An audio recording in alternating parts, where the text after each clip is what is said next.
ബഹുമാനപ്പെട്ട അധ്യാപകരെ, എന്റെ പ്രിയ കൂട്ടുകാരെ, ഇന്ന് ഓഗസ്റ്റ് 15 നാം നമ്മുടെ 79ാം സ്വാതന്ത്ര്യം ആഘോഷിക്കുകയാണല്ലോ.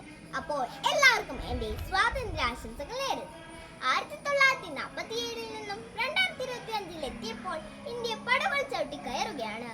ശാസ്ത്ര സാങ്കേതിക മേഖലകൾ, വിദ്യാഭ്യാസം, പ്രതിരോധം എന്നിവയെല്ലാം ഇന്ത്യ കുതിക്കുന്നു. ഇന്ത്യൻ വംശജയായ സുനിത വില്യംസിന്റെ ബഹിരാകാശ ദൗത്യം അതിനൊരു ഉദാഹരണമാണ്.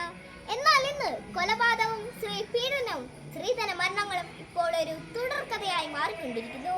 അതുപോലെ ജാതിയുടെയും മതത്തിന്റെയും പേരിൽ മനുഷ്യർ പരസ്പരം ഇല്ലാതാകുന്നു. ഇന്ത്യ എന്റെ രാജ്യമാണ്, എല്ലാ ഇന്ത്യക്കാരും എന്റെ സഹോദരി സഹോദരന്മാരാണ് എന്ന വാക്യം ഹൃദയത്തിൽ ഏറ്റുപറയാൻ നമുക്ക് സാധിക്കണം. എല്ലാവർക്കും ഒരിക്കൽ കൂടി എന്റെ സ്വാതന്ത്ര്യാശംസകൾ നേർന്നുകൊണ്ട് എന്റെ വാക്കുകൾ നിർത്തുന്നു. ജയ് ഹിന്ദ്.